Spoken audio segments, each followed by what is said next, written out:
Une fois n'est pas coutume, je commence cette vidéo par un avertissement, un trigger warning même, parce que le sujet d'aujourd'hui est particulièrement sensible. Alors, soyons clairs, le but de cette vidéo n'est pas de faire la promotion d'une idéologie, une idéologie que je ne partage pas d'ailleurs, mais bien de chercher à comprendre le pourquoi du comment de cette idéologie. Alors, vous avez vu le titre, donc vous savez que l'idéologie en question, c'est le nationalisme blanc, voire le suprémacisme blanc. Et j'ai parfaitement conscience que de l'extrême gauche à l'extrême droite, en passant par tout ce qu'il peut y avoir entre les deux, ces mots ont tendance à provoquer des réactions viscérales. Et c'est tout le problème avec ce genre de sujet d'ailleurs. C'est qu'il est très difficile de l'aborder de manière dépassionnée et objective. Alors, soyons clairs, le but de cette vidéo n'est pas de vous convaincre de quoi que ce soit, mais bien de chercher à comprendre ce que sont exactement ces idéologies et sur quoi elles se basent. Parce que, comme beaucoup d'autres termes, aujourd'hui, le nationalisme, voire le suprémacisme, ce sont des termes utilisés pour désigner à peu près tout et n'importe quoi, quand ils ne sont pas tout simplement utilisés comme des armes rhétoriques pour décrédibiliser quelqu'un. Bref, le moins qu'on puisse dire, c'est qu'il y a énormément de confusion autour de ces sujets. Donc, quel que soit votre bord politique, ce que je vous propose ici, c'est de chercher à comprendre cette idéologie. Parce qu'en fin de compte, une vidéo qui cherche à présenter ce courant de pensée en visant une certaine neutralité, ça n'a tout simplement jamais été fait. Ce que je vous invite donc à faire ici, c'est bien à rentrer dans la tête d'un nationaliste blanc. Donc, encore une fois, je ne cherche pas à vous convaincre de quoi que ce soit. Le jugement, le verdict final, il vous appartient entièrement. Alors, il n'y a pas longtemps, j'ai lu un livre. C'était « Si nous ne faisons rien » de Jared Taylor. Un livre qui a été censuré au point d'être interdit sur Amazon. Et ça, forcément, ça a éveillé ma curiosité. La première chose à faire quand on s'attaque à un sujet comme ça, c'est de définir les termes. Et en cherchant des définitions, justement, j'ai déjà remarqué une chose intéressante qui est que nationalisme blanc et suprémacisme blanc, qui ont pourtant l'air d'être des termes interchangeables, ne veulent pas tout à fait dire la même chose, même s'ils sont évidemment très liés. En fait, un suprémaciste, c'est quelqu'un qui pense qu'un groupe est supérieur à un autre. Supérieur biologiquement, intellectuellement, et ou moralement. Et que donc il serait légitime que ce groupe en question domine dans tous les aspects de la société, voire qu'il domine le monde. Alors ici on parle des blancs, donc d'un groupe racial, mais on pourrait tout aussi bien parler d'autres caractéristiques comme le sexe, ou bien des caractéristiques génétiques ou culturelles. On pourrait donc parler de suprémacisme musulman, de suprémacisme noir, de suprémacisme queer même, ou bien de suprémacisme féminin, par exemple. Bref, le suprémacisme, c'est penser qu'un groupe est supérieur aux autres. Le nationaliste, en revanche, c'est quelqu'un qui a à cœur les intérêts de sa nation. Et donc, toute la question ici, c'est qu'est-ce qu'une nation? Alors, pour vous la faire courte, le concept de nation peut être défini comme un groupe humain qui partage une identité collective fondée sur des éléments communs tels que la langue, la culture, l'histoire, le territoire ou encore des valeurs partagées. Bref, la notion de nationalisme, ça dépasse souvent le simple cadre du territoire. Dans les faits, les termes de nationalisme et de suprémacisme sont parfois utilisés pour définir des degrés de radicalité, dans le sens où un suprémaciste serait quelqu'un d'encore plus radical que le nationaliste. Bref, bien qu'il existe des définitions claires, dans les faits, ces termes sont un peu utilisés n'importe comment. Mais voilà ce qu'on va retenir, le nationaliste blanc, c'est celui qui veut protéger et préserver une culture blanche ou une nation blanche. Il se concentre sur l'idée d'une identité ou d'une communauté blanche distincte, souvent avec une volonté de séparation. Tandis que le suprémaciste blanc, lui, il insiste sur la domination et la supériorité de son groupe sur les autres, sans nécessairement chercher une séparation physique. Il considère que le blanc mérite de régner, que ce soit sur un territoire ou sur le monde, parce qu'il serait supérieur aux autres. Historiquement, c'est cette manière de voir les choses qui a conduit les Européens, et notamment la gauche française, à aller coloniser le monde entier. C'est la phrase de Jules Ferry « Les races supérieures ont un droit vis-à-vis des races inférieures. Je répète qu'il y a pour les races supérieures un droit parce qu'il y a un devoir pour elles. Elles ont le devoir de civiliser les races inférieures. » Et donc du coup, Jared Taylor, s'il est plutôt à classer du côté du nationalisme blanc, il va quand même piocher dans le suprémacisme par certains aspects. Parce que vous l'avez compris, l'un n'exclut pas forcément l'autre. Alors maintenant qu'on est au clair avec les définitions, on va pouvoir plonger ensemble dans la tête d'un nationaliste blanc et essayer de comprendre ce qu'il pense et pourquoi il le pense.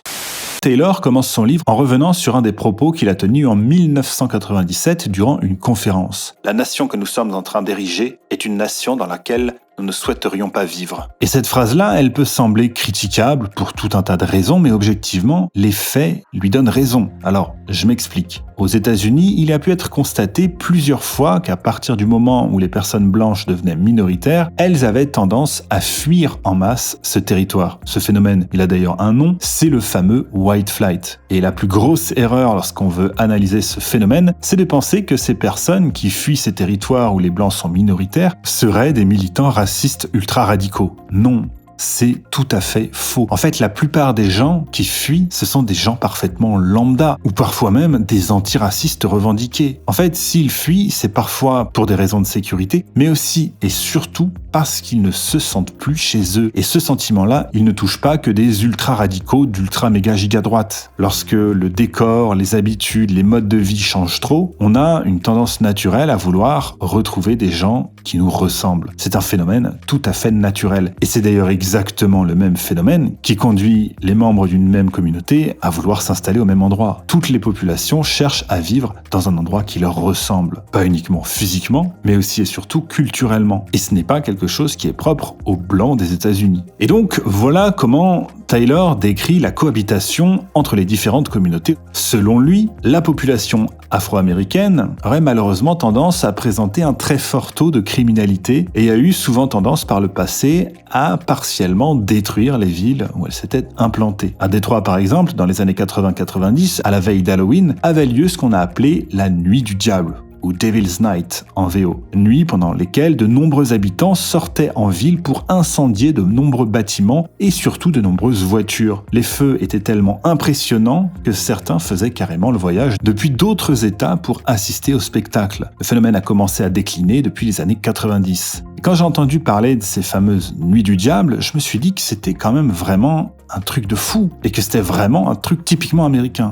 Et puis, je me suis rappelé du Nouvel An en France. En fait, ce qui se passe au Nouvel An en France, en termes de destruction et d'incendie à travers tout le pays, c'est à peu près la même chose. Mais bref, toujours selon Taylor, la population hispanique, elle, aurait moins tendance à semer la destruction, mais ferait baisser drastiquement le niveau d'éducation dans les écoles publiques, notamment à cause de problèmes de langue. Mais elle aurait aussi tendance à augmenter le taux de criminalité, notamment à cause des gangs. Et surtout, c'est une communauté qui apporterait des changements culturels drastiques en changeant non seulement le décor, mais aussi la langue. Enfin, Taylor va aussi critiquer la communauté asiatique qui est pourtant en général plutôt épargnée par les reproches et qui fait même en général plutôt l'objet de louanges. En fait, bien que la plupart des Asiatiques commettent très peu de crimes et même moins que les Blancs, qu'ils gagnent même plus d'argent et qu'ils ont de meilleurs résultats à l'école qu'eux, leur présence massive a également tendance à faire fuir les Blancs. Alors, non pas à cause de leur mauvais comportement, de leur violence ou quoi que ce soit, mais parce qu'ils produisent des changements culturels, notamment au niveau de la langue, qui font que les anciens résidents ne se sentent tout simplement plus chez eux. Et le problème, en réalité, c'est surtout ça.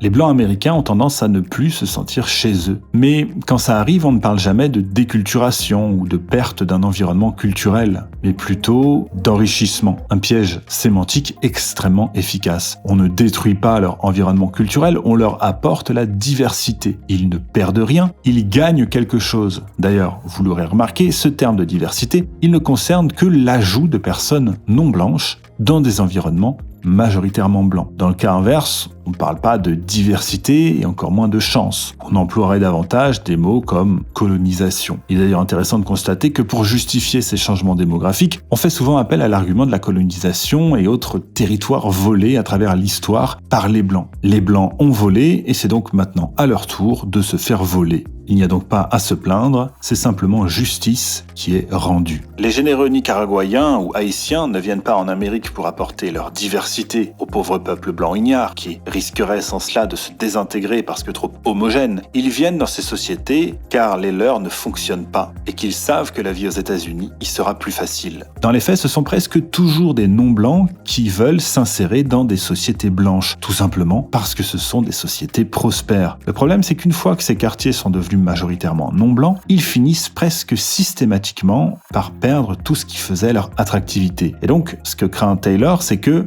Si nous ne faisons rien, la nation que nous laisserons à nos enfants et petits-enfants sera une nation dévastée, digne du tiers-monde, dans laquelle les Blancs seront une minorité méprisée. La civilisation occidentale ne sera plus qu'un faible écho qui, s'il nous parvient encore, sera vilipendé. Bon, mais alors, toujours selon Taylor, comment les États-Unis en sont arrivés là ?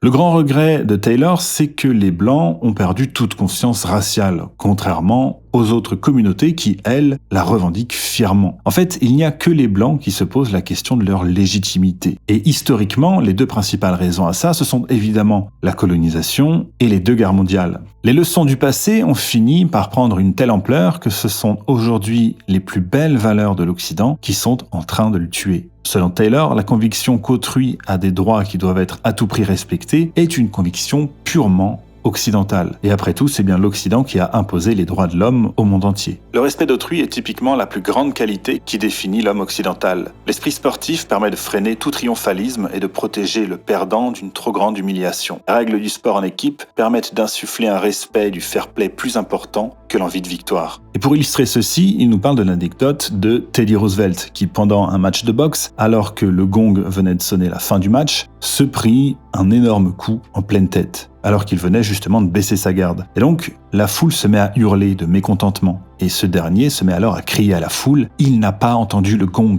Bref, le fair-play avant tout. Dans le même ordre d'idées, le penalty reflète la même tradition, une volonté de fair-play et de justice. Taylor ira même jusqu'à rajouter que si on assiste à de plus en plus de discours grossiers, de brutalité et d'absence de fair-play, en plus de démonstrations de force obscènes, c'est parce que l'Occident a en partie renoncé à certaines de ses valeurs au profit des valeurs des cultures qui l'accueillent. Et toujours selon lui, l'autre grande spécificité des Occidentaux, c'est la vision qu'ils ont de la femme. Dans les cultures musulmanes par exemple, elles sont dissimulées à la vue des hommes pour ne pas éveiller le désir de ces derniers. C'est donc pas aux hommes d'apprendre à respecter les femmes, mais aux femmes d'apprendre à ne pas provoquer les hommes, ce qui constitue une différence quand même assez énorme. En Occident, on a longtemps enseigné la galanterie aux hommes. Il était par exemple normal de tenir la porte aux femmes ou de porter leurs bagages. De même, l'État-providence, c'est quelque chose qui n'existe qu'en Occident. Et c'est quelque chose qui s'inscrit dans la continuation de la tradition, de la charité et de la philanthropie. Il n'y a que les Occidentaux qui considèrent que les riches et les puissants ont des obligations envers les plus faibles. Les musulmans ont le zakat, l'aumône obligatoire envers les pauvres musulmans, mais nulle part on ne retrouve la charité envers tout le monde. Nulle part on ne trouve une si grande implication dans le bénévolat et la compréhension de ce que cela implique. On peut citer notamment les missions d'évangélisation, des missionnaires chrétiens, les missions humanitaires, etc. Mais aussi plus généralement un souci de la conservation de la nature. Parce que bon, il est quand même difficile de nier pour le coup ici que globalement l'écologie, c'est quand même plutôt un truc de blanc. Même en Afrique, les campagnes de sensibilisation pour préserver la faune sont principalement dues à des organisations occidentales. De même, il est essentiel de rappeler que les Blancs ne sont pas à l'origine de la plus grande ni de la plus longue traite d'esclaves, qu'ils n'ont d'ailleurs pas inventé l'esclavage, mais que ce sont eux qui ont cherché à y mettre fin. Et d'ailleurs, les seuls pays où l'esclavage continue, ce ne sont pas des pays occidentaux. Et tous ces éléments-là, qui sont présentés comme des qualités par Taylor, pourraient aussi bien être considérés comme des défauts, parce que l'Occident a quand même cette fâcheuse tendance à aller se mêler de ce qui ne le regarde pas. Mais son dilemme, c'est que si quand il le fait, ça lui est reproché, quand il ne le fait pas, ça lui est également reproché. Il se pourrait bien que tout ce que vous ayez entendu jusqu'à présent ne vous ait pas choqué ni même interpellé plus que ça. Et pour ne rien vous cacher, à 2 ou 3 petits détails près, moi non plus. En fait, le problème commence à partir du moment où il est question de donner une raison à ces différences entre les Blancs et les autres. Et c'est là qu'on va parler de la question qui fâche, qui est en fait le vrai sujet de la discorde, et qu'on pourrait même, dans un sens, considérer comme le point de rupture entre ce qu'on appelle communément la droite et l'extrême droite, j'ai nommé la génétique.